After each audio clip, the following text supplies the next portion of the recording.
Hello, everybody, and welcome to Joining a Fan Channel. I am Pablo, and with me, it is my esteemed honor to be joined by the one and only Steve McDonald of Redd Kross, and many, many, many other things. But we're gonna talk about some of those things.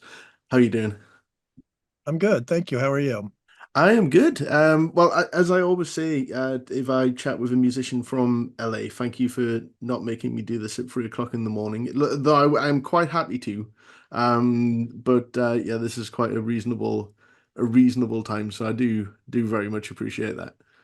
Sure. Well, I'm in between tours, so I've my daytime is free right now. So maybe if you're trying to talk to 9 to 5er, then that's when you get into that problem. What's it like being in between tours? Like, because obviously you work yourself into a rhythm, and I'm guessing you have to get yourself into some kind of touring trim. And does it just all go out the window in the in-between time, and then you have to start again? Oh, Kind of, at least for a little. Yeah, I mean, this one was kind of designed with enough time between for me to be a complete slob for a couple weeks, and then I get my crap back together. uh, So I'm kind of phasing out of my slob phase, right? My mode where I was just directionless for a couple weeks. But it was nice. It was a nice little vacation. you are phase shifting. Yeah, maybe so. I'll swear I won't do that anymore. Um, What's the old expression? Use a pun, go to prison. so I saw a video that you posted while you were doing your, I don't know if it's a daily walk up that ridiculous hill. But good on you. Have you ever seen BoJack Horseman? I love BoJack. Oh, when the scene when he decides to get in trim and he takes like 2 steps up the hill and he's just dead on the Thanks for reminding me of that. I just Yeah, it's funny. I actually say I don't know if we're allowed to use this term anymore but I always say that BoJack is my spirit animal. Oh, it's worrying how much my friend and myself saw in certain elements of BoJack. That does not make Yeah. it okay. Uh, Certain elements, yeah. certain Certain elements. elements of BoJack are my spirit animal. But like for instance, I will go up the hill. I mean, Mhm. I might get that sense that he had when he started to walk up the hill, but I pretty much on most cases and most days will continue on. Good. Again, there's so many different areas that I would love But hang on, to. just on the top here of my Yes. walk, if we can, because this relates to the band. The walk I usually do is much more intense, and not to brag about it or whatever, but it's in the video for I'll take your word for it. Um, that's actually my daily walk, but right now I'm afraid to go out into the park because of snakes. And there's this really steep hill that I take on that I learned recently if you put these like you strap these like spikes into your shoes onto your shoes, they're called crampons. You can walk up this steep, it's like sort of like amateur rock climbing. Okay. Sorry, I'm gonna belch, but anyways, that's my normal walk and it's really intense, and I plan on doing some of that with my vlog that I've just kind of, I mean, it's a work in progress, but yeah, I don't know if it's going to be daily or whatever, but we'll see. Are you going to be walking? Because I mean, lots of hills in the UK. Are you going to be taking advantage of that, or? I do usually. Yeah, it depends on. I mean, it's true on tour. I'm a bit more exhausted, and the BoJack in me comes out more. But the insane walking usually happens when I'm particularly jet lagged and I just can't sleep, and so you might see me around Bristol at like 4 a.m. Oh, Like, who's the creepy shadow over there? It's like, oh no, it's just Steve McDonald with terrible jet lag. well, you say Bristol is just one giant vertical slope as well. So, That's true. Yeah, there's a lot of hills in Bristol. there Yeah. really is. There really is. Because I was going to talk about LA wildlife as well, because things like I'm worried about snakes is something that you don't hear in the UK. I've interviewed Jason Faulkner, and he says, "Oh, we get raccoons in the garden. We get, and it's just like we get none of that. We maybe get a frog and a hedgehog every so often. I saw a fox, and speaking of Bristol, I saw a fox in Bristol last time I was there, and it was funny because it was beautiful. And our equivalent are coyotes, which are really mangy. Mm. they look like what you expect a coyote to look like, and we've got lots of those. But so you guys have foxes, which I guess is like that's an undomesticated wildlife critter that's rummaging, foraging in your trash cans, I suppose. But they're Mis beautiful. They're so like sleek. Misunderstood animal. Is that we took their land basically, so we shouldn't Sure, get yeah. I yeah. mean, they're truly indigenous. So Mhm. yeah, I mean, I got no problem with the foxes, and I think that they look great too. And the term, it's funny because the term fox, like, I don't know if that's an American thing, but we've really taken that and elevated the status of that creature. I mean, like that, yeah, that was always the hottest chick at school was a fox, Fox. and or Jackie Fox of the Runaways. I mean, like Samantha these. Fox. There you go. Uh, Samantha Fox. Yes, Samantha Fox, right. Exactly. But you don't do that with coyote. You don't you don't reappropriate that word to express someone of a great appeal. um, I'm just trying to think now as if I'm not I'm comparing us at all, but as fellow songwriters, a word that rhymes with coyote, has that ever been done in a song?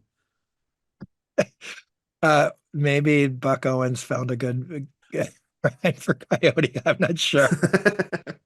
So Yeah, I just chayote, there you which go. is some kind of fruit. It's indigenous to Mexico, I think, chayote. But Well, where I was eating going because coyote with the coyotes, I don't know. well, the video that you posted, because you were talking about the Newcastle gig, and I'm from Newcastle, and Okay. it's wonderful that show has sold out in the UK. And you mentioned that Newcastle was the first town in the UK that you ever played. Yeah. So what tour was that? We were opening for the Teenage Fan Club on their band on one of their That's correct. bandwagon runs.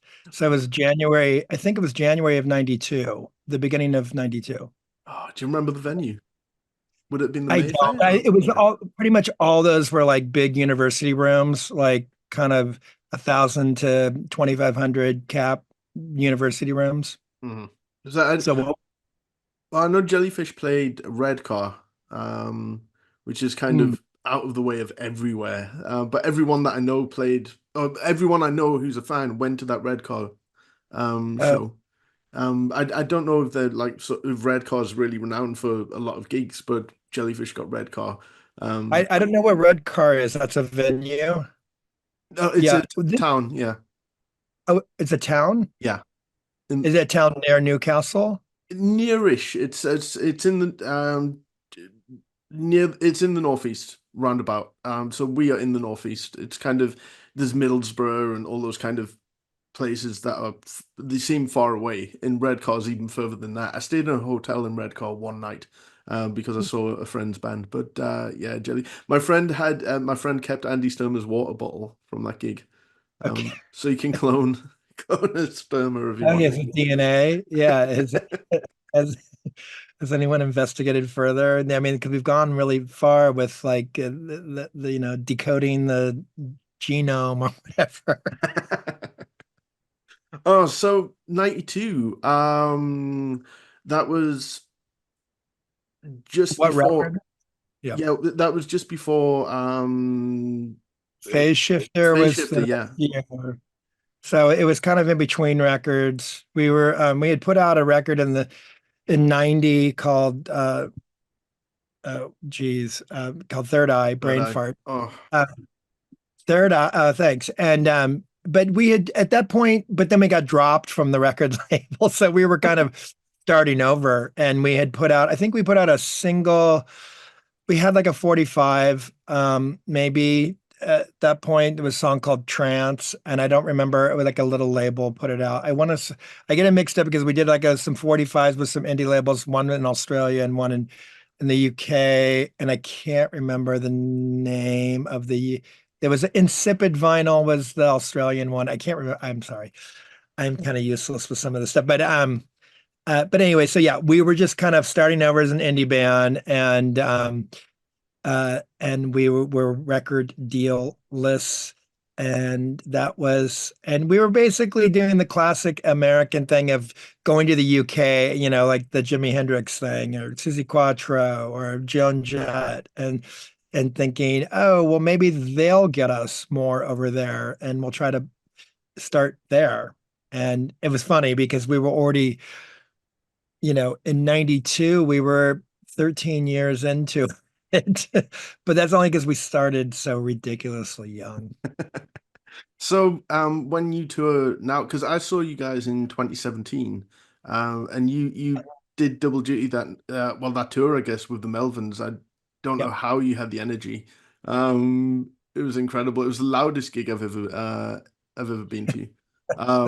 Eric Skoda said that Red Cross was the loudest gig he ever drummed for.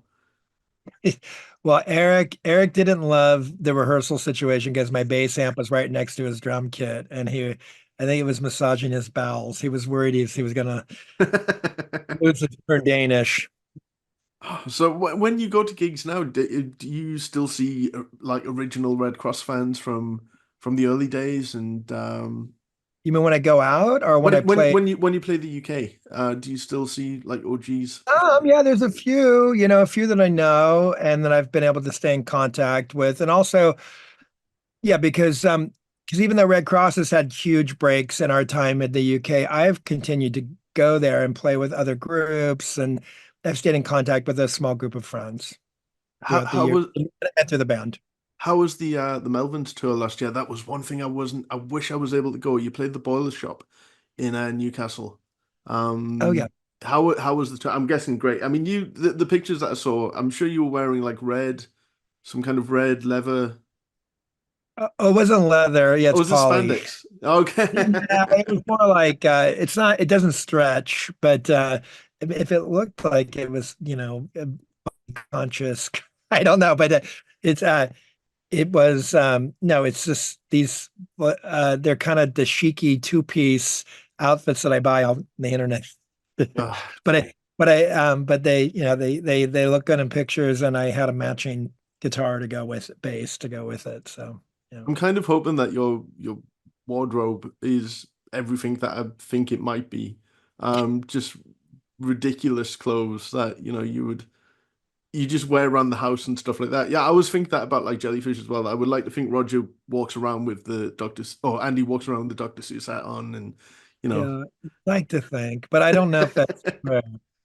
I just like the idea of like a Mormon coming to the door or Jehovah's Witness or something, and just you answer dressed like that. Answer the door like that, yeah, holding like a felt flower.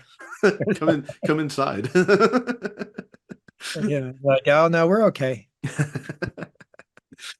So when you were in the UK in the early 90s, what shows did you did? I'm guessing you did The Word. Um, do Yeah, you we were remember on. much about your early UK TV appearances? It's funny because I was trying to think about. I feel like we might have done some other things, but I can't remember what other things we got to do. I remember The Word was really cool. That was like a Friday night show or whatever, like a dance party show. And I don't remember what night it was on, but it was a actual live performance. It wasn't lip synced like Top of the Pops or whatever. And or I guess that show was usually a lip sync, but Yeah. maybe not always. But it was funny and fun, and it's ridiculous. Like kids, it was very like 90s, like rave culture, and kids were dancing all around us, half dressed or wearing ridiculous, like, club kid clothing. And but I mean the clip is great. It sounds really good. And we were on our game. That was during Phase Shifter, so we had already released Phase Shifter at that point.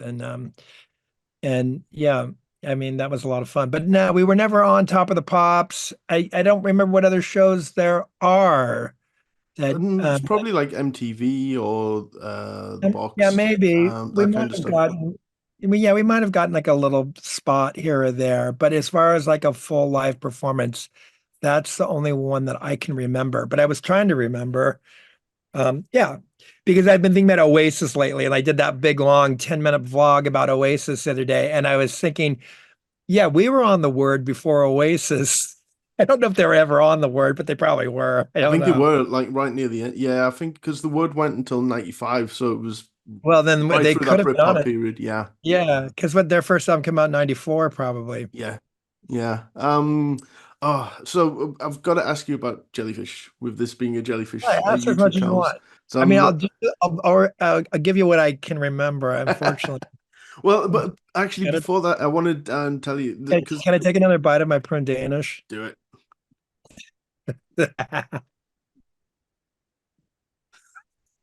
There's the thumbnail for the interview. Um, how early on did you know the guys in Jellyfish? Well, I met them before they were Jellyfish. I met Roger. I met Andy in the studio. It was Roger that sort of headhunted me, I would say.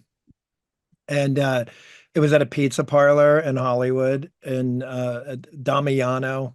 So I might, and I'm not sure if it's there anymore on Fairfax Avenue across the street from Cantor's, kind of a classic location. And he just came to me once and told me that he was in a band and he was a Redd Kross fan and that his band was like a cross between Queen and the Partridge Family. Excuse me. Uh, excuse me. I can cut that out if you want. Okay. I'm human. That was just my LaCroix. Okay, But keep it. again, my mom always said you can belch as long as you say excuse me. I don't know if that works for proper British, Oh no, but that's fine. Yeah. okay, but and he said that we have a band that sound like they're between Queen and the Partridge Family. I remember thinking, yeah, right. Like, who doesn't want to be in a band that sounds like between, somewhere between Queen and Partridge Family? But it's a different matter being able to actually do it. And he gave me some demos and asked if I'd play some bass on the record because they didn't have a bass player at the time. And they didn't even have a name. I think they were still in their Beatnik Beach phase. They were, they were working on the first album, but for all intents and purposes, it was more of a recording project than a band that was ready to play live. Uh, and he gave me those two songs that I played on the album. Might have gave me another one, I don't remember, but I played on Now She Knows She's Wrong and All I Want Is Everything.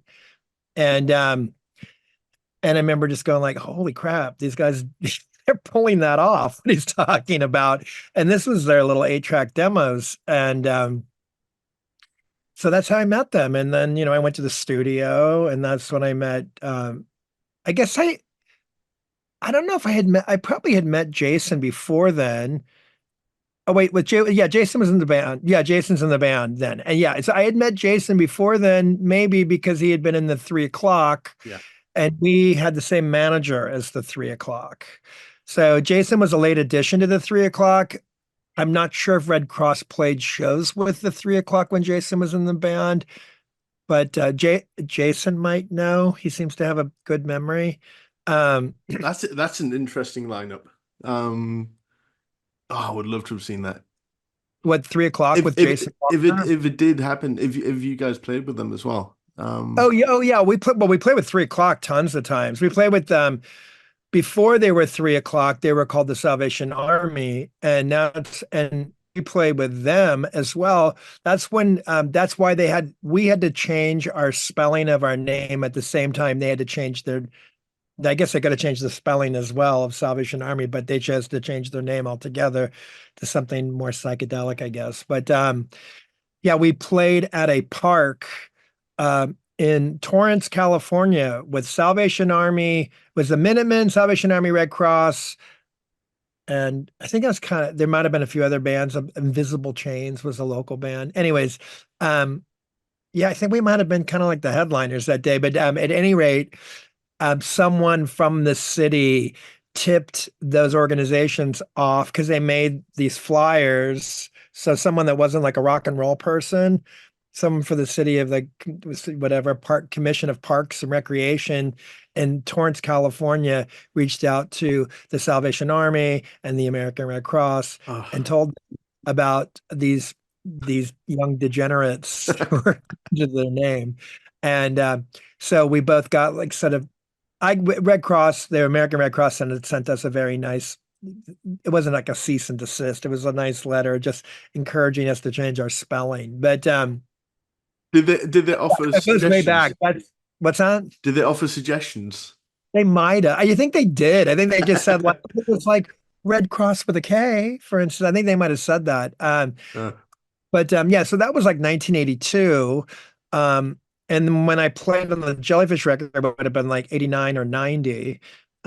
So yeah, so that was 7 years earlier. I'd known the Red Cross probably played with 3 o'clock at least half a dozen, if not a dozen times. and when you played on the album, and you played on some demos. No, Uh, no, they sent me demos. oh, okay. So when you played on the album, there was never. I mean, there was no way you could have. I know you've joined other bands and you've done various other projects, but I'm guessing there was no talk of you joining Jellyfish as like a live member or anything like that. Jack Joseph Puig suggested it Okay. when I was playing with them, and he was like looking at me and looking at them and looking at me and looking at them, like, what about this guy? And but I mean, I had just signed a record deal with Atlantic Records. Yeah. I mean, and our band were drawing like 1,000 people in Los Angeles at the time. I was, and it was years before I ever wrapped my head around the idea that you could be in more than one band at a time.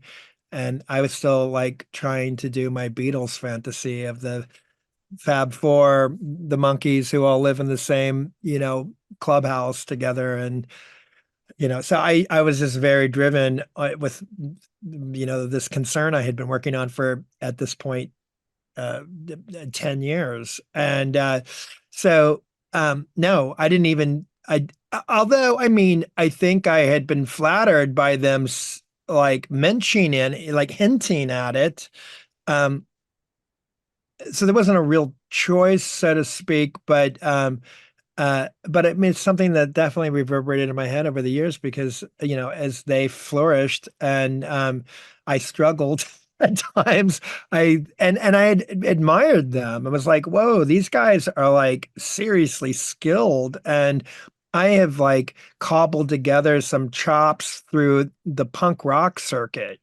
And these guys had like, jazz chops and stuff. These guys had gifts that I didn't um, I, you know, I didn't know how to cultivate. At what point during the recording process, or did you ever find out that Chris was going to join the band? I didn't. I only played bass on two songs, Okay. and Oh, you... yeah, right. So yeah, let's take me down a notch here because the really great stuff, like the really impressive bass playing on that record, is Jason Faulkner. Oh yeah, yeah. That's really bad. Jason will shout at me for forgetting Yeah, that. no, To he be played. Jason played wonderful stuff on that record, and then I think they had a few. They hired a few, like that song "Bed Spring Kiss" that's on that up record too, right? Yeah, yeah. and that's like some session guy playing stand up bass, and uh, there might have been some session guys, some other bass players. I know there were on. I think there were. I don't know if Tim played all the bass on Spilt Milk. I think they had some No, there session people. was T-Bone, Right. T-Bone Walk. So, I have a flyer of a Red Cross and Jellyfish gig. Now this was with the Texas Vamps at the Granada Theatre in North Euclid, I want to say, Ontario. So it was in Canada. No, Um, it was it wasn't. as another Ontario? Probably. Yeah, that's California. It's Oh, in okay, that makes a lot more sense. North Euclid with the street. Euclid. There you go. Ontario, California. So was this the only gig that you did together? No, I think we played one more time with them at a like a park in Tucson, Arizona with and get this lineup. It was Jellyfish, Red Cross, and the Posies Oh, in Tucson, Arizona at a out park in 93, I guess, or 92. I don't know if I'm gonna show the flyer. Yeah. Uh, yeah. Talk about a gig that I would have killed to have been at. So the Texas Vamps, what do you remember of them? Okay. I sorry. It would be great if they went on to be, the biggest band ever, but Yeah, great. Um, yeah, I don't know. I've known a few people that went to that show, but I can't remember. I don't think I saw the first band, and yeah, I don't know. But yeah, I remember that show. It was cool. You know, those guys were a great live band, and I think I was yeah, I mean, also that had been a band I had been asked to join, sort of, and hinted at at Yeah. least, or maybe it had directly asked. I don't remember, but so I was probably um, always a little bit like maybe I should be in this band. Yeah. Well, sort of jumping a little bit, a few years ago now, I mean, a good while ago, I interviewed Robert Hecker, and I got called, and you can tell that the scars run deep. I got called the worst interviewer in the world because I didn't ask him why he left Red Cross at the time. So I'm going to ask you that now and redeem my. I'm going to go higher in my worst interviewer ever and not be the worst interviewer ever.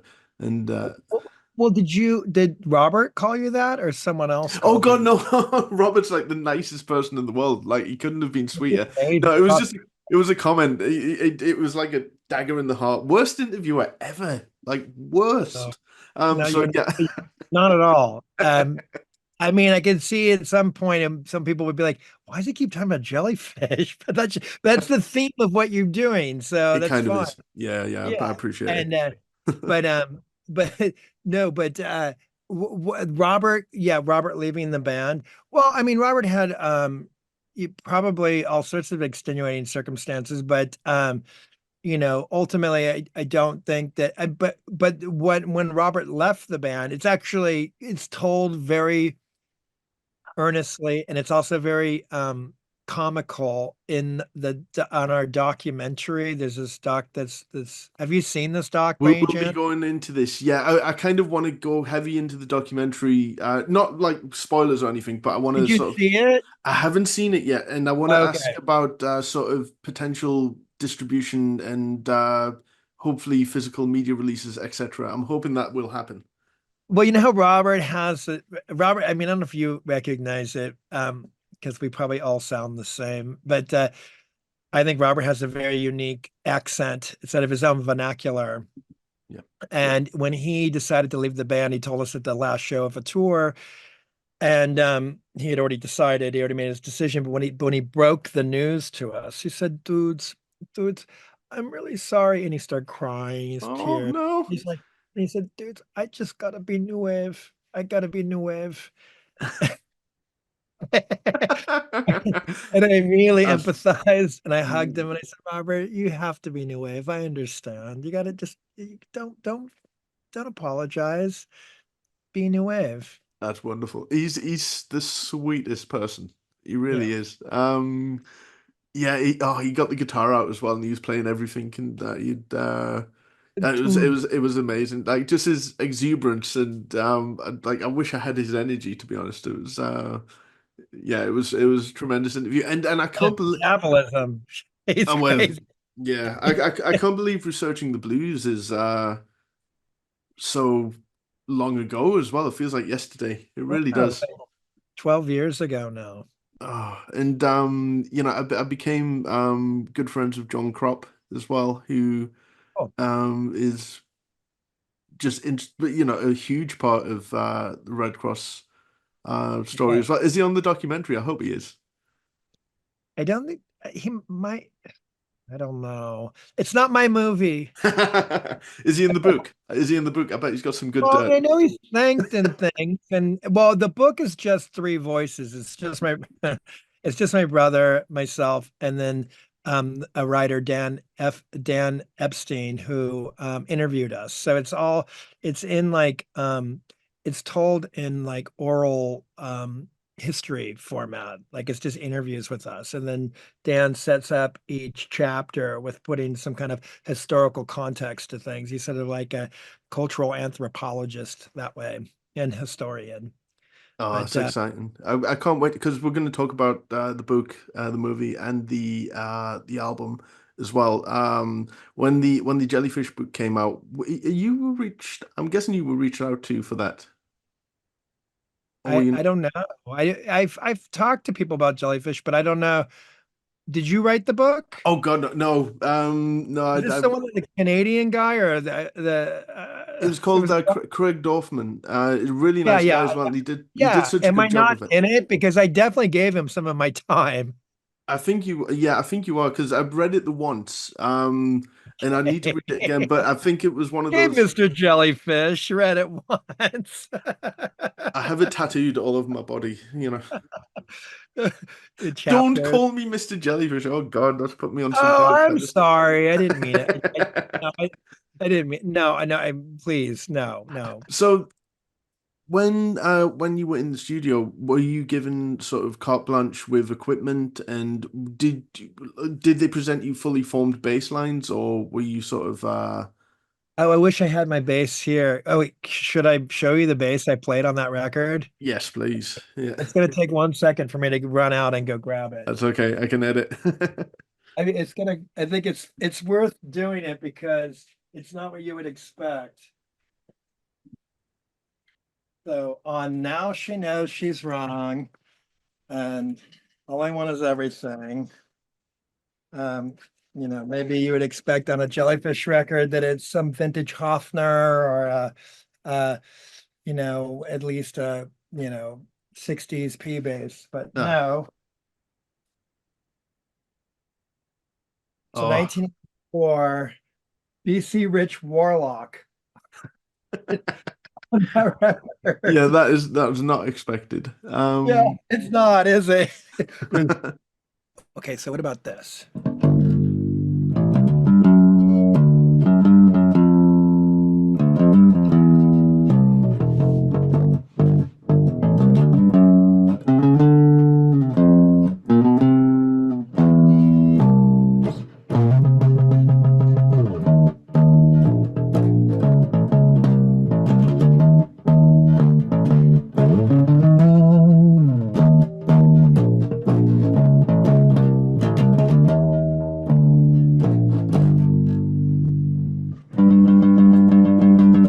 I don't know what else. Fantastic. Yeah.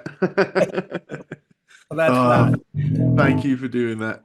Yeah, of course. And Oh. I'll put my sound setting back so that the noise suppression is auto now. Right. Okay. So I'm learning more and more I like to offer that service, about Zoom. yeah. Anyway, Yeah, I just got given a did that work? Did you get that? oh, I got that. That was incredible. Thank you. That was a treat. Yeah, of course. Um, yeah, I just got given a late 90s JVC Kaboom box. My friend was like, I have a CD player you can have, thinking it was like that. It was like sort of, you know what I mean? That kind of thing. It'll rattle the entire house down. So I christened it Oh, with christened Show World? with Show World, yeah. Yeah, So yeah, I'm sure the neighbors are ecstatic. I just got the Brian May. Do you know the Starfleet project at all? I don't know if you know how I much. remember that. That was Yeah, on so VHS. So oh me see, Talking about Star Licks. yeah, the video. Yeah, Star yeah, Licks. yeah. Yeah, yeah, Oh, right. But May, and he's like giving all of his trade secrets about how he got his guitar sound and stuff. so the Starfleet box set has like everything that was recorded over those 2 days. So it's just endless Van Halen solos, which is fantastic. And but hearing the Starfleet song about 9 times in a row was, but it was starting to grate slightly, but it was fun. And again, next door was probably not too happy about it, but yeah, they knew this when they moved in, so it's fine. Um, yeah, no, so thank you for doing that. That was Did it come out okay? Did it sound okay? Yeah, it was great. Oh, my cats just came into the room as well. Do you have a cat? Oh, We are catless. We're too close to the coyotes here. of course. Of course. Yeah, my cat is the thing that attacks everything else. My cat is the coyote, I think. Well, that's Um, great because then it keeps the smaller critters away, yeah, he's just like the kitchen mouse or something. well, or he could bring it into the house. He doesn't do that. He's 16 now. He just eats, poops, and sleeps and makes a lot of noise at 3 a.m. He's very loud and obnoxious. And we have a good working relationship. I'll try and get him on camera. So big, huge year for Red Cross. So how long in advance was a lot of this planned, or was it just uh kind of a beautiful coincidence that the album, the documentary, and the book were happening all at the same time? That's a little of both. I mean, there's, a couple extenuating circumstances. Some things are out of our control and some things are, you try your best to line your ducks up in a row, but it's not always easy to do. And the documentary had been in production for like 8 years, so that we had no idea when he was going to finish that. Or I was trying to, the pandemic when back in 2020, I was trying to put together stuff for him that would make a nice ending for his film. Like there was a Redd Kross record. We had some reissues, and we were going to do a big tour, and we had this like 20th anniversary, I'm sorry, 40th anniversary of our first record. Yeah. And I was trying to make a show where we had every member that's reachable come out and play at this nice theater in Los Angeles. And I thought, there's a bow at the end of your movie. Yeah, you can see all these people that are willing to still talk to us.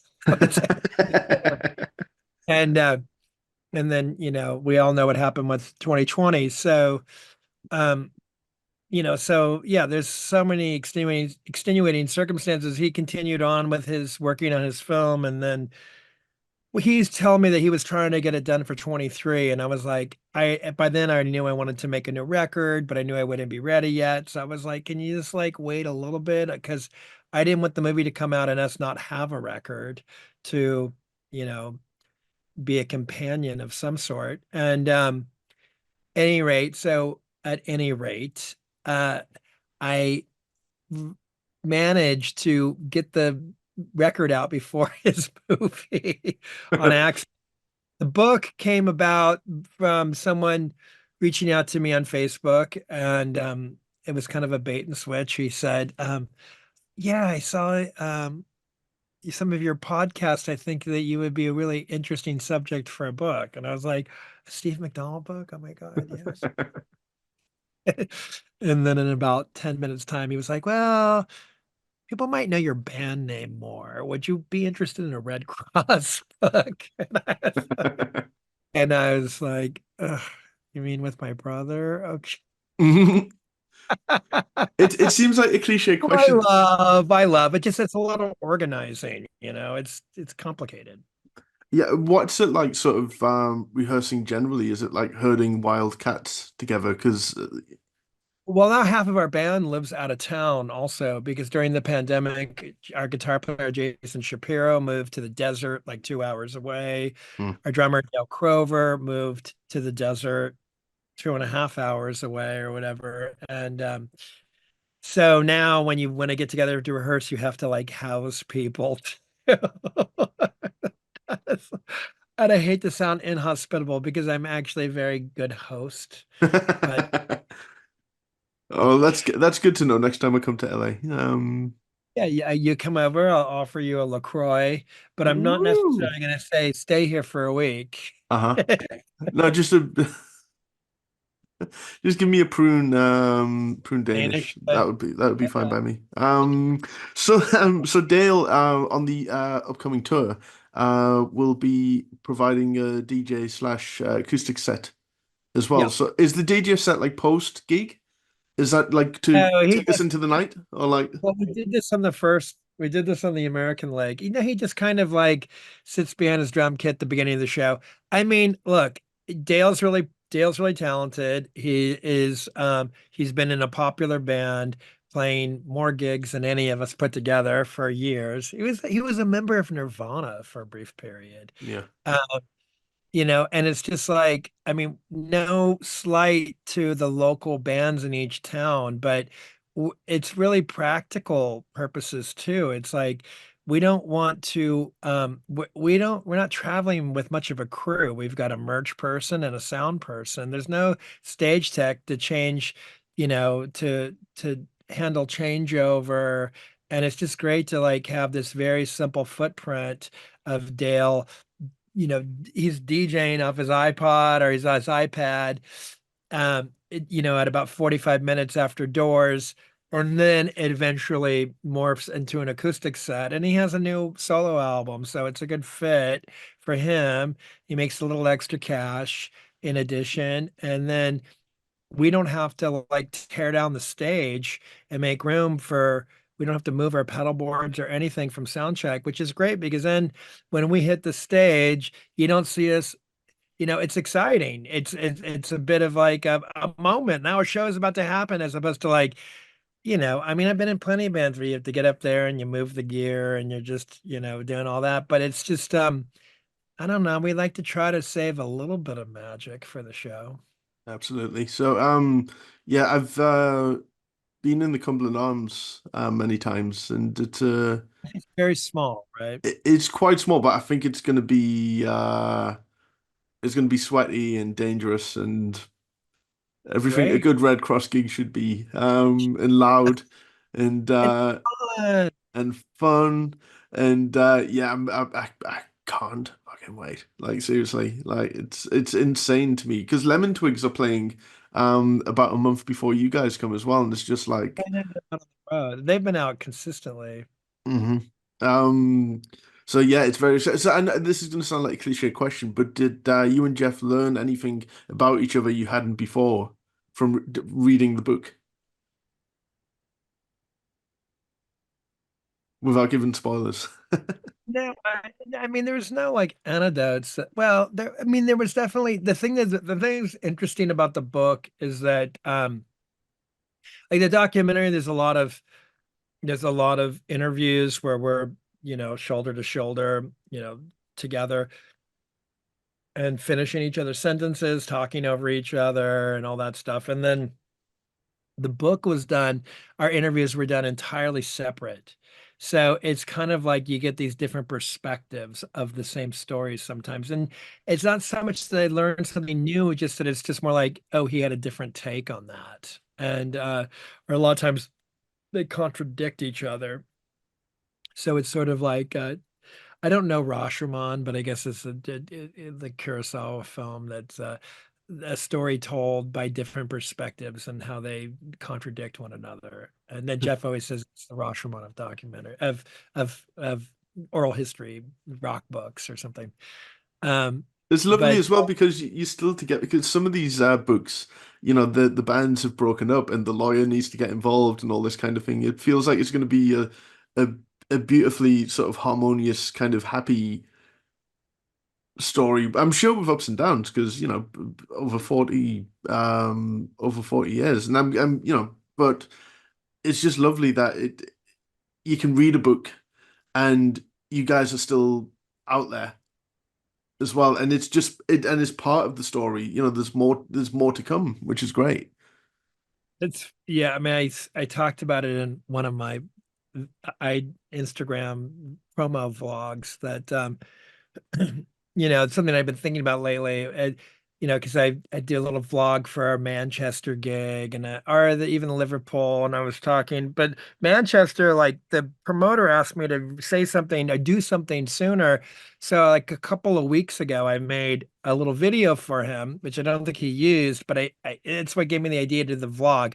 And when I talked about Manchester, I was saying, oh, I feel like connected to the town via your famous your brother team. And I said something to the effect, except for we managed to keep the band together. And feeling very superior to them, navigating the treacherous waters of a sibling dynamic, and then a few days later, blew me out of the Incredible.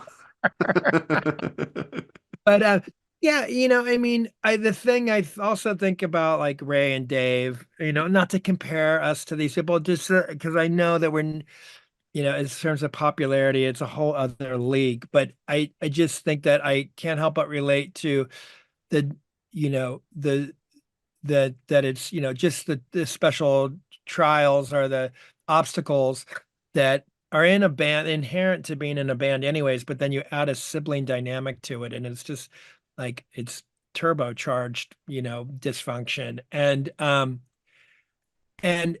and the idea of me feeling superior to these other guys who couldn't keep the band together, it's ridiculous because I could only imagine what it would be like if we had that kind of um pressure to collaborate at that level of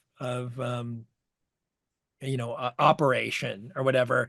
It must be so hard when in other words, I'm trying to say when you're that successful, I think that's when the trials really begin. And so maybe that's one of the things for us that, yeah, so we're like humble or whatever, and we're playing the little Cumberland Arms, and but we get to be a band, and it's Oh, actually like the grass is greener, I suppose, sometimes because you think those rock stars and those gigantic um stadiums. I'm sure the money is nice, but at the same time, it's like I think there's a whole lot of it's a pressure cooker. And I think there's a lot of intense pressure that if you're having any kind of dysfunction with a creative partner, it gets exacerbated or whatever by that external pressure. And I'm grateful. I mean, it's just when I look at that, it's like, oh well, I'm glad I don't have to deal with that. well, I can promise that everyone who will be certainly at the Cumberland Arms, you will be showered with love and praise, I'm sure, and free drinks. Make the most of Shower. that. You know, do I'm it. filthy. I need a shower. Give me a shower with your praise. So was there a conscious effort because of the book and the documentary to not sort of, for lack of a better term, kind of repeat stories? I mean, obviously it's the Red Cross story, but were there things in, was there kind of like, oh, we may need to take that out because it's in the documentary, or we may take that out because it's in the book? Or, Well, for one thing, the documentary, I always say it's not my movie. Like we were literally not given final cut approval. And at first I was a little bit like, well, hey, well, but then it's, what if I don't like something? And then I also kind of eventually realized, well, I probably shouldn't have a hand in this because it's going to make it somehow inauthentic. It'll be like Gene Simmons' reality show or something. looking at the camera, like kind of like The Office sort of thing. Yeah, it was like so scripted. It was so corny. But which I totally understand the tendency to want to control your image that way. But because it's a vulnerable thing to, Jeff and I, we bicker and we're like, siblings on camera.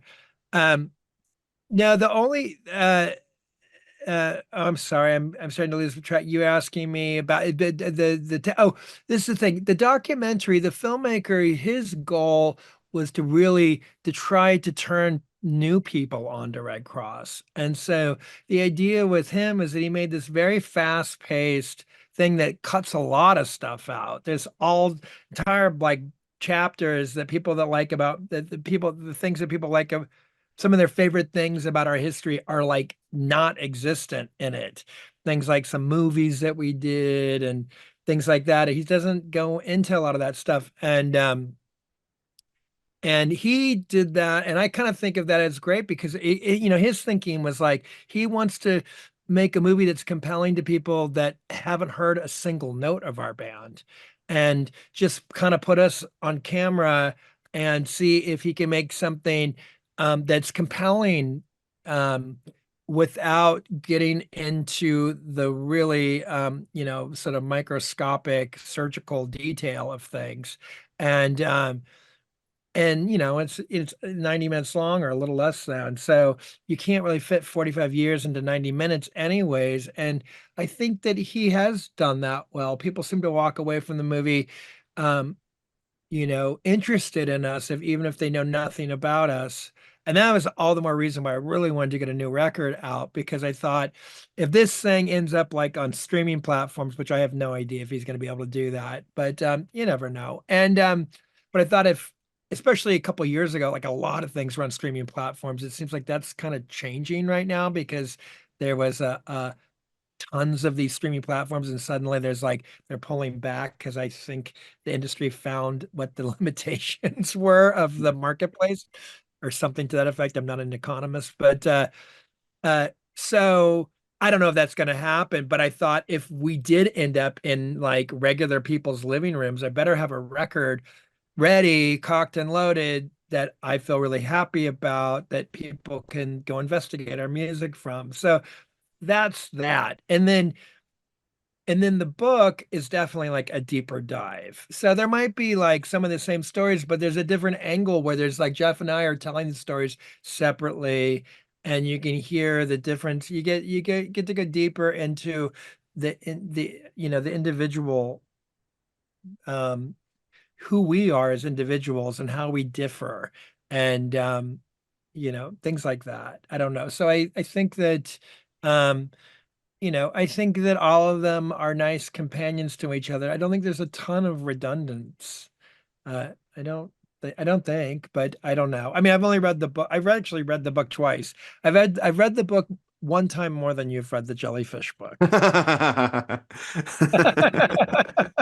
I'm And thanked I in was, that. I am thanked in that jellyfish. That's all I did. I skipped straight to the end to find my name, and then just put it down after that. yeah, I understand. Scan it. Okay, the appendix, let's say the glossary. But, but yeah, so now I think that I mean, I can imagine the idea of like you could probably, get your fill if you took in all of them at once. And then we're like, hey, and come see us play live. And you're like, not those guys again. But Not at all. Well, that's the thing. So I know there was a premiere in the UK of the movie, and I don't know. I mean, I don't know if you would know this, if it was going to get a more nationwide viewing in cinemas and stuff, because there's lots of independent cinemas that it well, would I be know that perfect for. the filmmaker's working on distribution. I guess he's very near some kind of thing where that is his main goal, is to get it into cinemas. I'm always like, cinemas, get it on streaming. I don't want to go outside. Let's get it, yeah, I don't know. I mean, we were in the doc Desolation Center that was on a big streaming platform a while ago. And but I mean there was much bigger bands, and there's Sonic Youth is in it, and so is Einsters and Neubaut. And it was a documentary about some concerts in the desert in the mid 80s that we performed at. And I always thought we were horrible at that concert. So I had no interest. And it's actually it's ridiculous. That's once again my perspective, just kind of like, not being totally, being too not being objective enough. And that was actually a very cool doc, the Desolation Center doc. But I'll check that but out.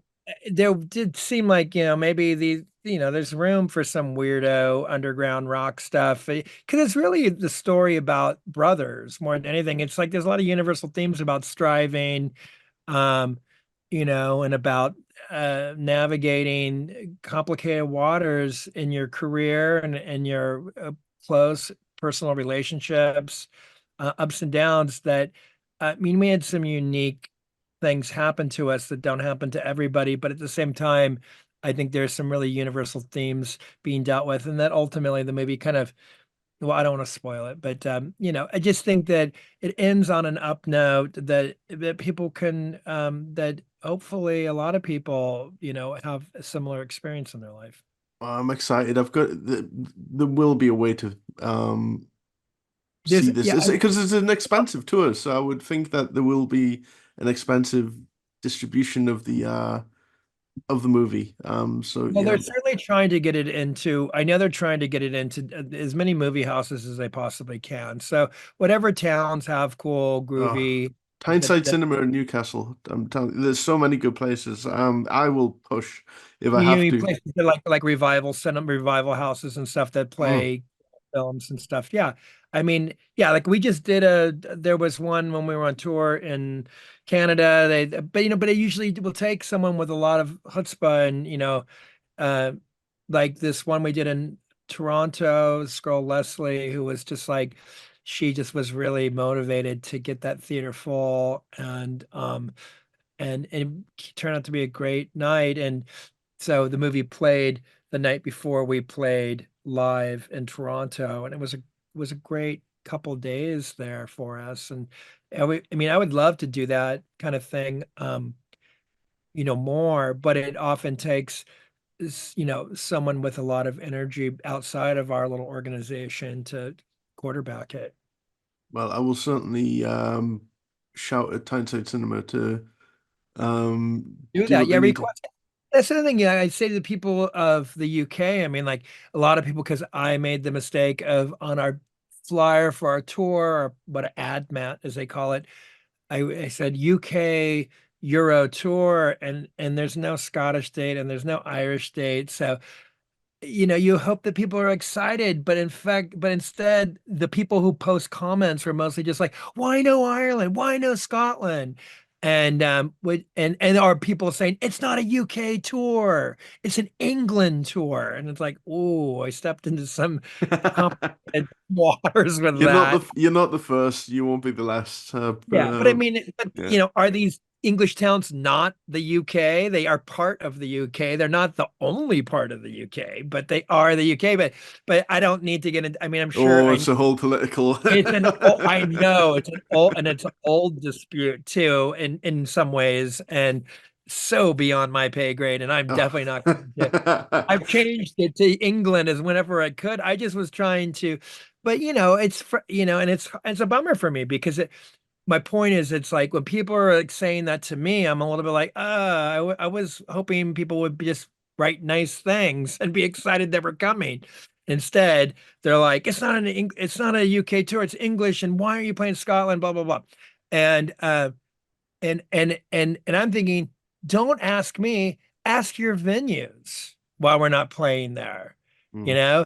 Because as the venues still, because I mean, when our agent went to get shows, there didn't seem to be, you know, the promoters didn't seem to think there was a strong enough demand in these territories because we tried. And with Scotland, we definitely Glasgow, there was a potential for one date, but it would have meant like going from London back up to Glasgow and then back to the continent. It was like the routing was horrible. And it was like, is there any way you could find it on this other day, like after Newcastle, for instance? Mm. And then just, nothing. And I'm like, what about Edinburgh? Nothing, So it's like, it's not our fault. Hit up your venue, like your favorite venue, and demand us and let them know that there are people that are interested in the band because otherwise they have no idea. Well, there you And we're go. not. Again with the documentary. I mean, Newcastle is sold out. I'm sure everyone who's at this gig would love to see the documentary and buy the book as well. So yeah, let's push for it. So one thing I've got to say, being in a sold out venue with a room full of Red Kross fans, who I'm sure there'll be a percentage of Jellyfish fans in there as well. I'm gonna find a new band for myself. I've been looking for a pianist for the longest time. So if there's no pianist slash keyboard player there, I'll be slightly disappointed. So So you're putting together a band of your own, but oh, always you're and looking. forever. Yeah. Oh, got you. And so great. Well, so maybe in this can also this interview might also help as some kind of flair, some kind of distress call or whatever to find others like you. Yeah. So know that Pablo is going to be at that show if you live in the Newcastle area and you share his affinity for these sorts of things. Mr. Um, Jellyfish, according to Steve McDonald of Red Cross. I Um, meant I meant that positive way. I love jellyfish. I mhm. guess I'm the Red Cross, right? So the book comes out in the UK on the 8th of October, I want to say. Yeah, I think that's right. Yeah. So you will be doing a signing at Rough Trade Yeah. On the on 14th of on the October. 14th with a Q&A. Which Q&A I with yeah, yeah, with who was it with? It's like huge name as well. Thurston Moore. Yeah, yeah. That's awesome. So I'm hoping that gets recorded and maybe put online because I don't do they do that often? I don't know. I think they have this series at that particular uh venue, but I don't know if they record things and put them on. oh, I hope so. The books are signed as well. You can pre-order now on Rough Trade's website. Yeah, there's a Um, couple hundred that we signed, and then I think we'll probably be signing things at Rough Trade as well if people are. I don't. I guess those books are pre-signed, so I don't know. I don't know how that's. might it be okay to ask if you'll be kind of shaking hands, signing things at venues as well? Oh, you mean like after we play? Mm. You mean Like, you mean at like Cumberland Arms, for instance? Will we be like saying hi to people and at the merch booth kind of thing? Is yeah, that your question? that's basically the question. I want to get stuff Well, then signed. I have thought about this. I did think because I was a little worried about the rough trade thing because I'm worried about one of us getting sick, you Oh, know. okay. I Yeah. because like I got COVID again just a few months ago, and it really was rough on my voice for a long time. And my bandmates might be due for it again. I don't know. So it's hard to say how accessible, but at the same time, these place venues are really small. It's like you can't hide out forever. You might be around. I don't know. I don't know what the green room is like at the Cumberland. A lot of times they don't This really have much. well, this is true, and I also want to dance and headbang and everything else, and that might be hard to do with a vinyl record in my hand. But there will be merch available as well, though. Yeah, Um, we have the new album with us, and we'll have. I know we've got a couple of t-shirt designs and stuff, and actually, by the time we're in the well, if we have any other like rare goodies, we'll still have them at Newcastle because it's a second gig on the tour. So if we bring anything from my own archive of unsold dead stock. oh, uh, hello. So you do that, do you? Yeah. Yeah, we did it on the last tour. I've got like a room that I'm like, I don't need this stuff. Also, stuff that I had collected from um maybe some stuff that I was gonna sell back when we were gonna tour in 2020 before the pandemic. And yes, I still have some of this stuff. Nice. See, the incentives are piling up to come to. Well, no, Yeah, it's sold out. Like well, that one's sold any other out, gig. but this is, I mean, the rest of the UK gigs are not, and so yeah, we definitely want to promote all of them, especially because Newcastle's the I'm concerned. best. Newcastle's the best. That's why. Yeah, Sorry. well, I know. I mean, nothing against. What are you guys called? And like, and the Scouts are in Oh, Liverpool. we're Geordies. Oh, you're Geordies. Oh, Geordies, yeah. right. I mean, I know of Geordies, right? Yeah. So, well, yeah. Well, Geordies are the best. You guys like you put your money down. You didn't mess around. You're like, I'm going to the show. I'm not going to wait till the night of." But like in towns like Liverpool and Manchester, they're like, that's a lot of tickets for us to sell between those two towns. They're 30 miles apart from each other. So, um, I mean, originally we just had a Manchester gig, and we were really trying to get Scotland, and we couldn't make it happen. And the promoter eventually just went, whatever, I'll put you up in Liverpool too, Yeah. which I'm super excited about because I know there's no Geordies in Liverpool, but My mother's from Liverpool, so I'm awesome. So half she's Scouse. Yeah, Stanislaus. yeah. You must have played the cabin, I'm guessing. No, no. All I'm gonna say is I've played it 5 times. Oh, it's amazing. No, I've been down there. I went Uh, to it, and we're not playing the Cavern actually on this tour. We're playing a place called the Arts Club. Um, but we plan on doing a lot of nerdy um nice, you uh got to. Yeah, touristy stuff, and we're even staying in George Harrison's childhood home because it's on Airbnb. That's that's where we're amazing. staying. That's amazing. So, I mean, you must know David Bash. Oh, well, years ago. Yeah, he used to be in LA. Does he live in Liverpool now? Is that No, the no, he deal? lives in LA, but he does the international pop overthrow, and that's how we get to play the cavern. It's not through anything that I've done in my life, I promise you. It's just I happen to know David Pash. Well, Um, it's funny because, I when I was on tour at the Melvins last year, we went to the we when we played Manchester, we had Dale's 18-year-old daughter on tour with us. She had just graduated from high school and she came on tour and she's going to do some touristy stuff. And so we actually got to go to Liverpool for Scarlett's sake. oh, And and we went to the Cavern Club before we went to sound check at Manchester. And just so it happens, the international pop overthrow was happening that day. You might have even been there. I don't know. Were you playing in I'll have to look at my calendar when that tour was. I think it was like it would have been what it was last summer of 23, sometime oh or no, late we haven't fall. played since I think I want to say 21 or maybe Okay. pre-pandemic. It's been a little while. I want to. This is the thing. I'm trying to get it lined up together to go back down again. No, I presume that David would be okay with us playing, but I understand where we would be on the bill, you know. But that's fine.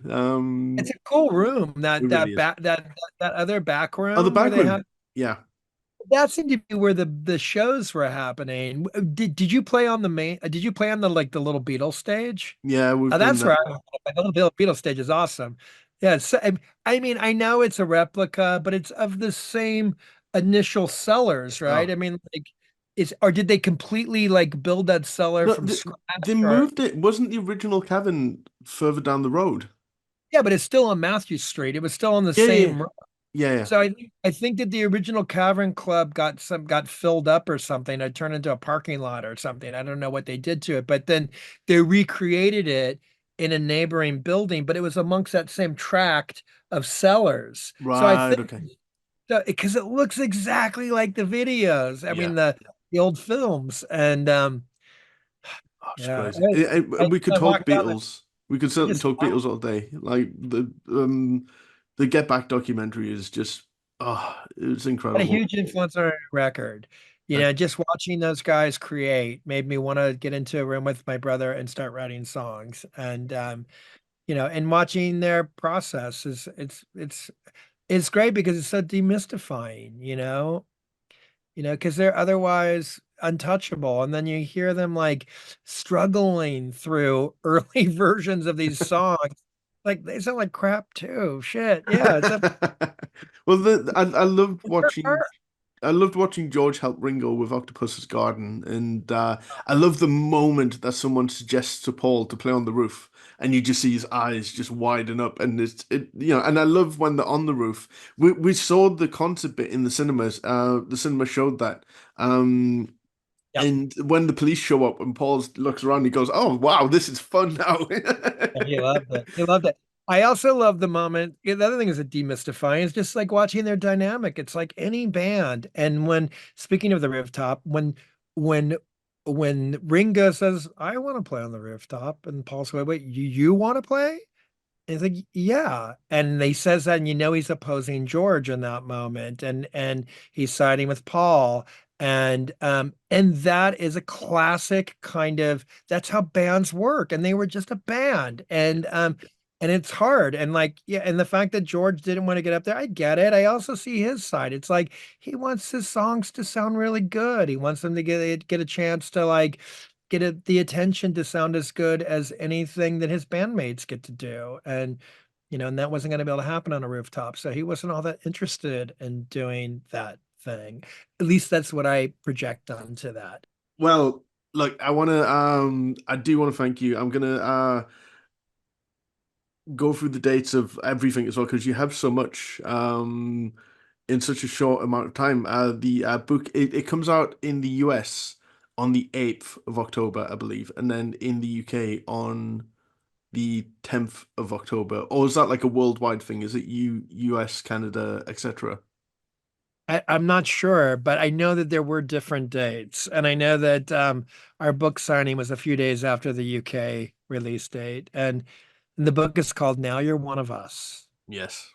I can't wait. I'm so excited. And again, signed copies through Rough Trade's Yeah, I website. mean, I think those are pre-ordered now. So I mean, like, that's when I said like I don't know if we will be signing copies. We'll probably be signing copies there because I assume that the pre-order ones might already be gone because I think we only signed a couple hundred. Hmm. Oh, if they are, So you'd really want to, if you really want to sign one and you didn't get one of those ones, and you live in the London area, that's all the more reason to go to the conversation event with Thurston. I may come down specifically for that. It helps knowing someone who works for the train company. I can get discounts. I don't tell many Oh, people. great. The whole world knows this now. So yeah. So yeah, you've got to use what you've got. It's not what you know, it's who you know.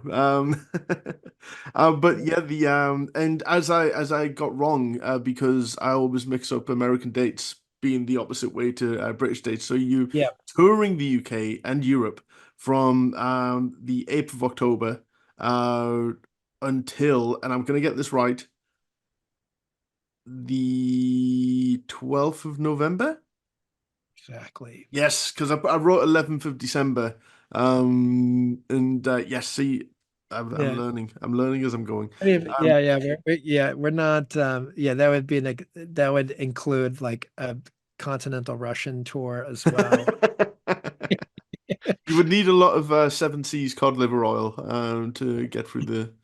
We're hitting, North Africa and, no, but no, but no, we leave the UK after our rough trade event on the 14th of October, and then we head down to Europe for 3, 4 weeks, and then we come back for one last show in London with all that tour polish on us, and hopefully blow some minds in Camden, and then it's back to Heathrow, home on the 13th.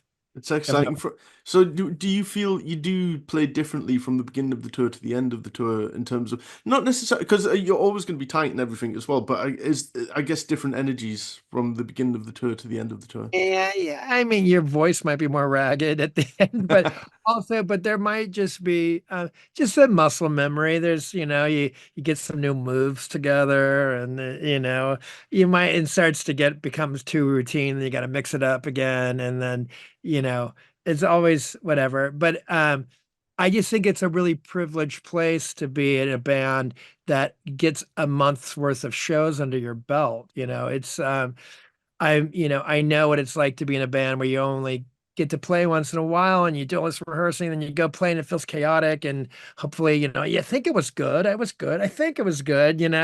But when you're on the road for a while, then you're just kind of like, it's there and you've got it. And that's when you're singing and you're playing, and you're playing and singing, and you're not looking at your hands anymore. You're looking at the crowd, and you're looking at people's, for me, that's what I do. Some people I know don't like to look at faces and stuff, but I find myself distracted by looking at people's faces, and it's a positive thing. But but it just for me, I don't have the best refined like practicing uh, habits. So it's great to be out on the road and with your band, and there's nothing quite like it to really make things come together. And yeah, so that's why I purposely put some of the more high pressurey gigs towards the end. Well, I'm beyond excited. It's mind blowing to me that you're playing the Cumberland Arms. Yeah, it's great. Well, and then I forgot there was a cool dude on someone, I think is someone from Newcastle put that together. He had been on me for a long time, and I'm forgetting his name right now. It's Owain. Owain, maybe. Do you know him? Wayne. Owain. Oh, Wayne. Owain Heather? Is Oh, I that don't name? know.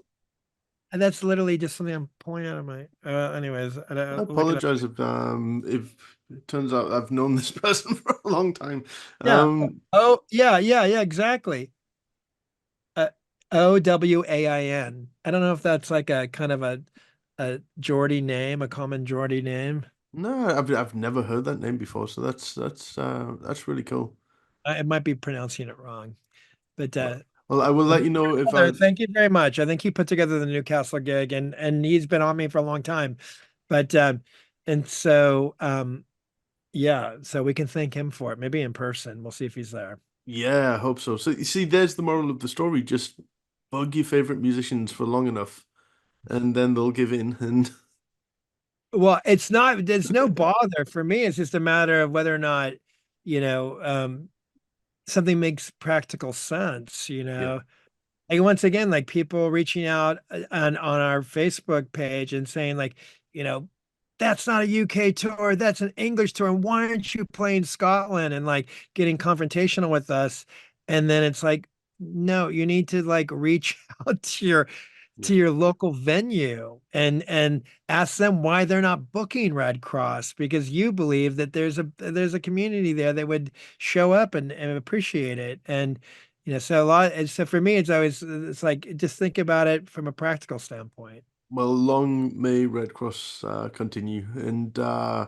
yeah, and I will say, if you live in any city, especially where Red Cross are playing on this tour, go to your local cinema, demand that the movie be played, demand it. Yeah, yeah. I mean, why not? If there's a theater in town that shows cool rock docs Hmm. and maybe just some like, rando revival, old films and stuff, like that's a great venue for our documentary. We've seen it in action a few times now. And there's been some great documentaries out of the past few years. The polystyrene documentary. I haven't Uh, seen it. oh, I so love good. The Laurel Canyon documentary, the Shannon Hoon documentary. Oh, I mean that just it's one of the. Did you? I'm guessing you must have met Shannon. No, I didn't know him. Oh, He's you not a never did. I don't think he was a Los Angeles guy. Ah, no, it's fair. That's He fair grew enough. up in the South or something, didn't he? Or where's he from? Yeah, I think he was he. Oh God, I'll get murdered for this. I think he was. I want to Was say he from even. Indiana? Was he from the same place as Axl Rose? I think he was. I think he was. Yes, he's from Indiana. That's my mom's from Indiana. Oh, so there's so many good documentaries out there, and all I'm saying is they got DVD releases as well, and I'm a sucker for physical media, so Yeah. we need to bug whoever we can as well to. Well, I'm sure that's part of the plan is to eventually do a physical release. Yeah. But That's I exciting. think first he wants to try to see whatever kind of like get it in theaters and if there's any streaming potential, and then eventually it'd be a physical release. Wonderful, and I'm not the lord of decisions, but go the Sparks route and put a gig on there as well. That would be wonderful. What's that about Sparks? Is that what you The said? Sparks documentary. There's a full concert on the second disc as well. So again, Oh, is there? I'm not the lord of making decisions here. I'm just saying that if that wants to A happen, great then idea. Well, if we can manage to get a great performance film, that would be great. It would be awesome. Yeah. Wow. Yeah, I didn't know that. Yeah, there's good performances of me playing with Sparks on YouTube. I've seen. I never got a I chance. just saw one. It's so before we fully wrap up, I got one chance to see Sparks, and because Taylor Lock. Yes. The Met him. wonderful, the wonderful Taylor Lock. He played on one of my songs as well. He's incredible. And I was very honored that he did. So he got me two free tickets to go and see Sparks at the Boiler Shop, and that Oh, cool. that week I was actually going to LA. Where so it couldn't have like just been ships in the night sort of thing any better. But I was the coolest person in the world that I gave my two free tickets to two friends who were like, um, Yeah, that's who were great. forever grateful about that. And it's crazy because when Taylor, he must have got introduced to the crowd, and there was a guy who owns a record shop in Newcastle who Googled Taylor to find out what else he had done because I don't think he was familiar with him. And the first thing that came up was my interview with Taylor Lock. And then he stocked my album as a result of that. And I was just like, ah. There you go. So it's a long way around doing things, but it's, Yeah, the this is why community. you'd never give up, and you know, It's got to show up. It's got to, you might not get what you want that day, but maybe you will tomorrow.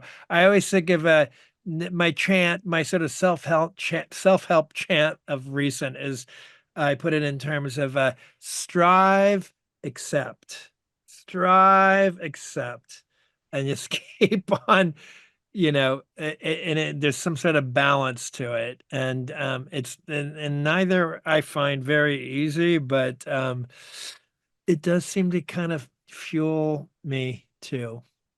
Well, that's a wonderful way to wrap up, I think. So, like I want to thank everyone who is subscribed to the Jellyfish. It's a very long title for this channel, Jellyfish Joining a Fan Channel. But you know, it kind of works. And yeah, I want to thank you for delving into a little jelly history as well. Really Yeah. appreciate that. Well, I didn't even talk about when I played on the geez. Oh, I forget what it was. I played on something for Andy a couple years, well, like 10 years ago. Ah, okay, now is the time. I'm guessing you weren't. I'm guessing you weren't in the room with him.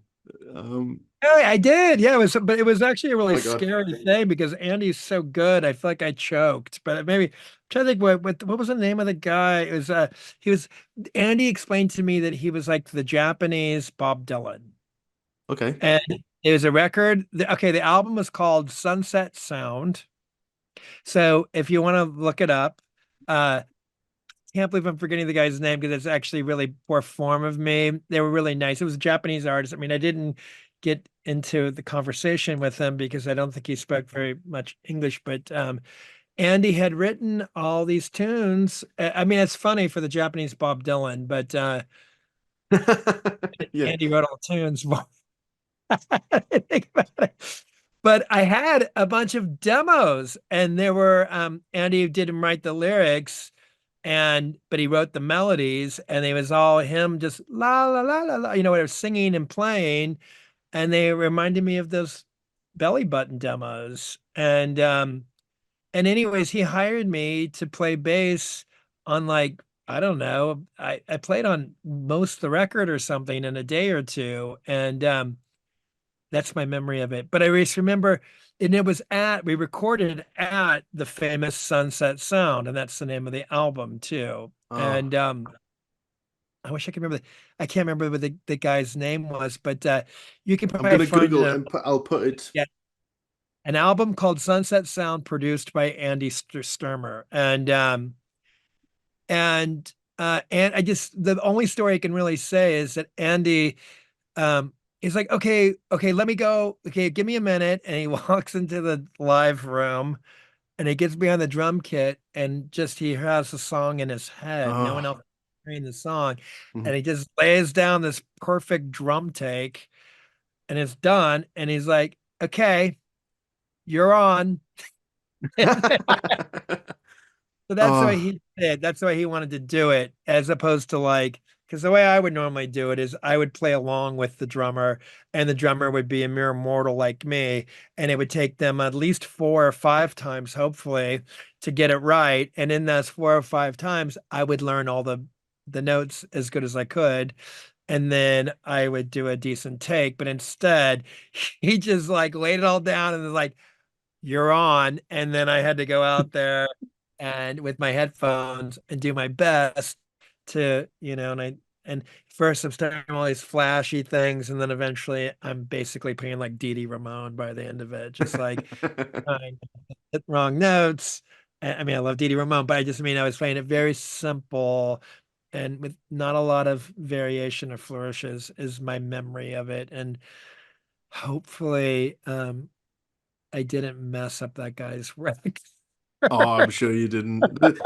I remember hearing a radio show because I think Dee Dee passed away right near when John Entwistle passed away. Um, and the radio presenter said Dee Dee played as many notes in his career as John Entwistle plays on one song, but they're still as magnificent as each other. You know, I think that was like the best, like little tribute.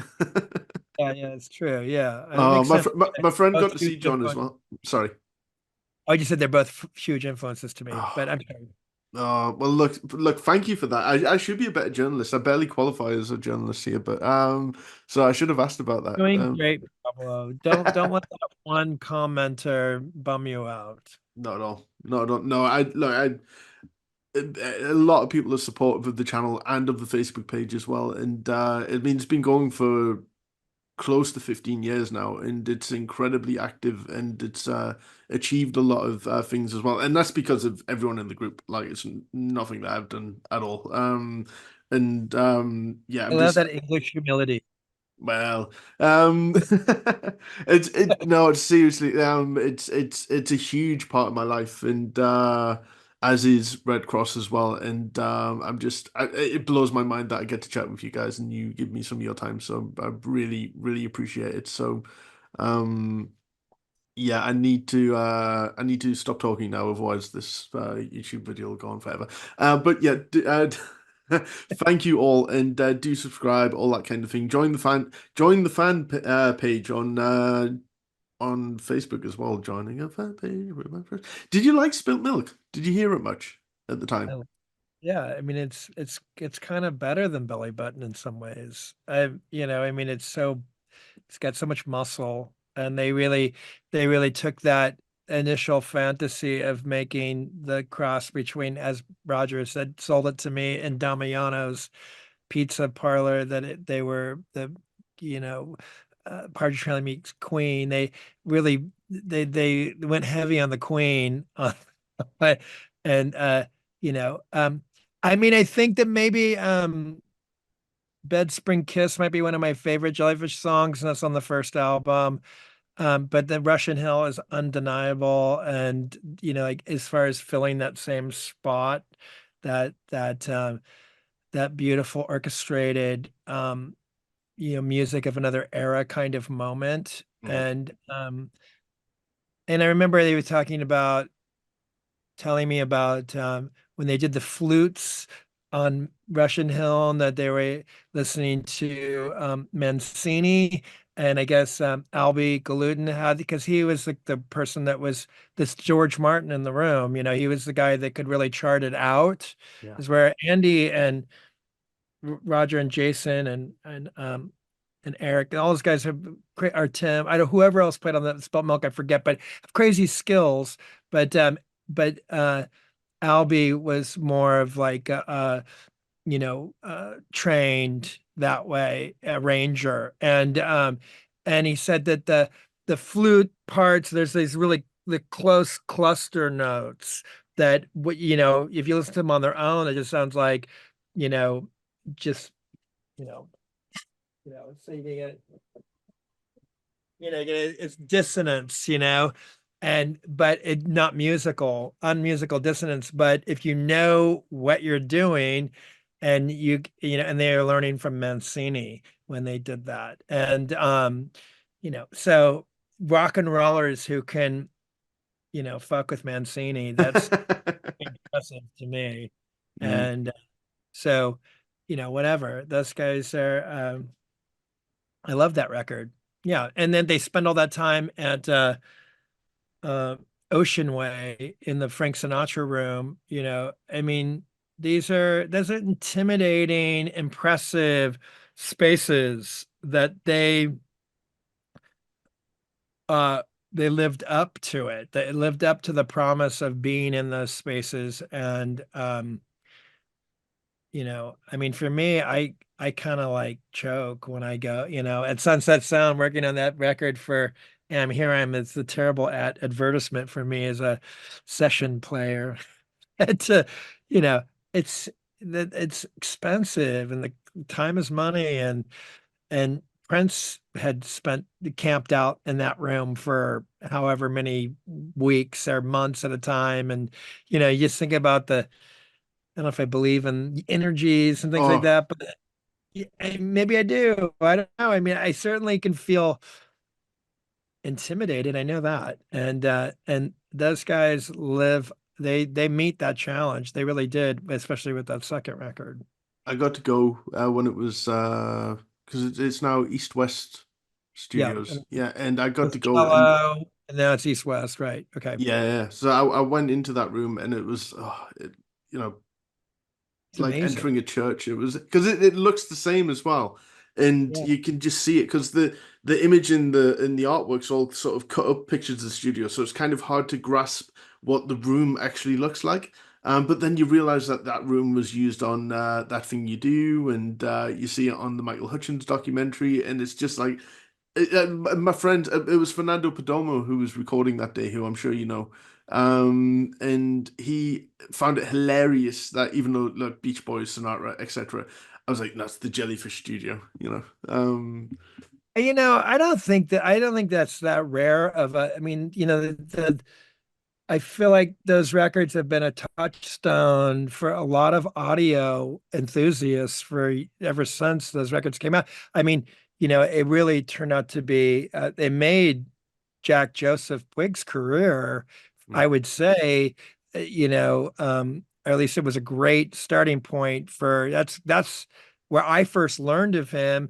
And then, it was years later, then a few years later, he's like, mixing everybody's records, or he was producing Black Crows and stuff. But when I first met Jack Joseph Puig, he was still one of those engineers that wore shorts made out of jeans and had white trainers and hair long in the back and short on the top. I mean, he looked like an engineer. I know that sounds really arrogant and snobby, but my point just being that it raised his stock immensely. But he's one of the most respected people in audio, in professional recording. I use his plugins in Pro Tools, the Jack Joseph Puig L6 1176 or whatever, and you know, and so I just think that does paying respects to that record in that room is some sort of modern equivalent to some other great records that have were recorded there in the 60s and 70s or the 50s. Yeah, I mean, that's, as from what I understand, that was known as the Frank Sinatra room. So, you know, old Blue Eyes, I don't know what he sang in that room, but I don't know my enough of my Frank Sinatra besides My Way, which I know is that's later or whatever. But he probably sang My Way in that room too. I don't know. Yeah. It was a beautiful moment. I made sure to play my songs through those monitors as well, just for the Oh, slight, really? just to have that, and How did obviously it with sound? Spilt Did Milk. it sound like jellyfish coming through those speakers? No, sadly not. Even the song with Roger singing on it, But we also played some Spilt Milk through the speakers as well. Wasted some valuable studio time by doing that, but I think they were okay with it. But yes, Well, anyway, I've got to learn to. the only other thing I'll add to that Okay. story is that Redd Kross actually mixed a record in at Ocean Way at East West, but not in that room. We were in the Pet Sounds room actually. Yes. That did you go into that smaller I room? took a small video of it as well. I made sure to get everything that I could possibly do, but I went into that room. I was the only person in the room as well and did like a panoramic, and I was just like, oh my God, Yeah, this is I mean it's incredible. funny because it's sort of an unimpressive studio, and that when you hear that like the majority of Pet Sounds is recorded in that room, it's so impressive. And I guess a lot of it is that they have this echo chambers, and I think they still have them. I don't know if they're like because you can change them or whatever. But you know what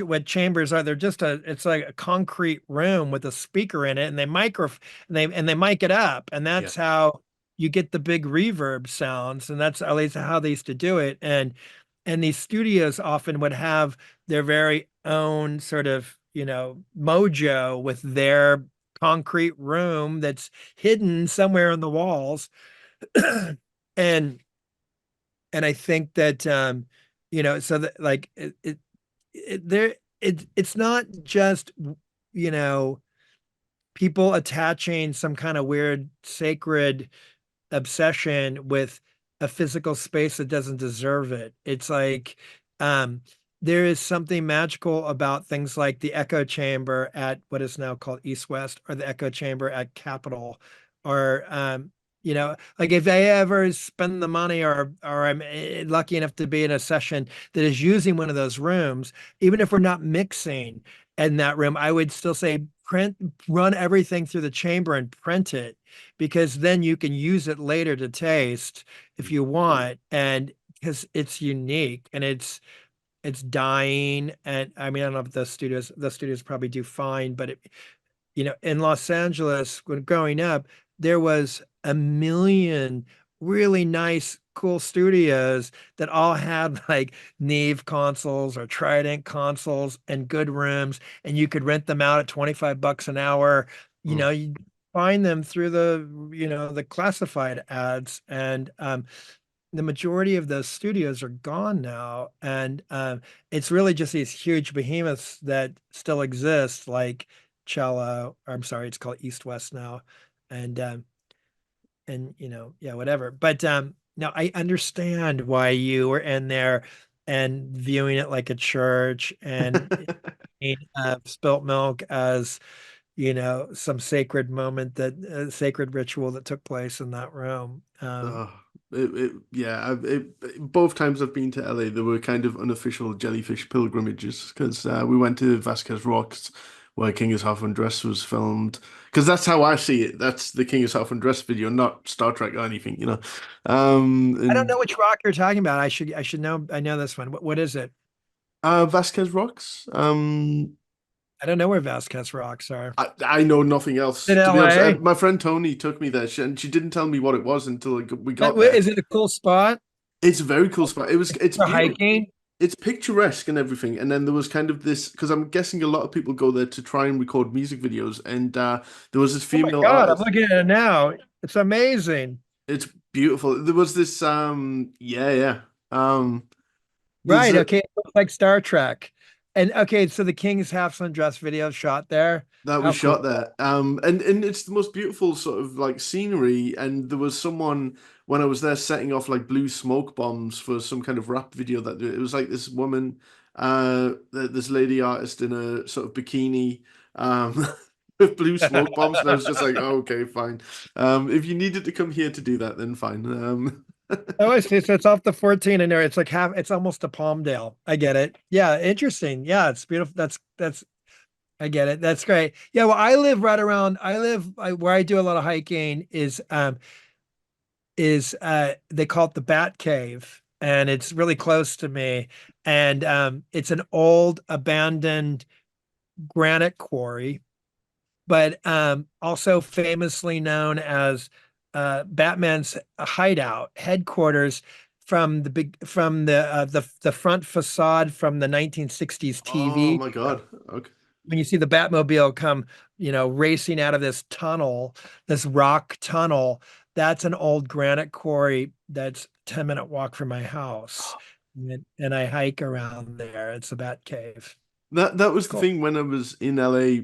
I was being pointed things that are kind of everyday things if you live there, and my mind is just exploding at some of the things I'm being told, you know. And we also use that spot in the I'll take your word for it video Mm. from our Oh, so wonderful. uh, Well, just I need to be better at ending conversations. that's great. Yeah, we did Zoom. It's amazing. I'm gonna be forever grateful. I owe you a drink when you come to Newcastle, certainly.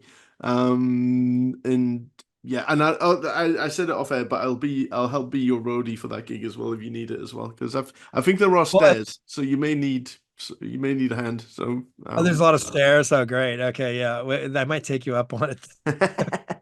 We have to. We let have me to. know. I'm No, here. no, don't worry about it. We'll be fine. It'll be early in Okay. the trial, though. We'll be very jet lagged. But Well, they do good food there. So, and there's good eateries around there. So the Clooney as well. The Clooney burger is just down. It's on top of a hill, Northumberland Arms, and then there's a huge kind of staircase, outdoor stairs to get to a place called the Oosburn, and there's a place called the Clooney, which is a great venue, and they do the Clooney burger, and I would highly recommend it if oh, great. That sounds good. How small is the stage at Cumberland Arms? Are we able to fit our gear on the stage? yes. Well, I don't know if you have to maybe have the amps diagonal instead of like flat against the Yeah, wall, right. maybe. That's fine. But do you think we can get two 4x12s and an SVT on stage along with a drum kit? I would think so. Yeah, they have bands there. Yeah. Okay. Yeah. I just I read people going, it's so small, and I was like, oh no, it's gonna be one of those places where it's like a really only designed for acoustic cafe. No, they have Incredible. bands. They have bands, but I mean, if it's sold out, I don't know how many tickets were sold, but the front row maybe like that to you. I like that. That's great. But it'll be loud and like I said, it'll be dangerous and it'll be sweaty and it'll be everything a good gig should be. So very, very excited. So right, I'm gonna let you go because I've taken up far too much of your time. And I want to thank everyone again, and we will see you next time. See you, Pablo.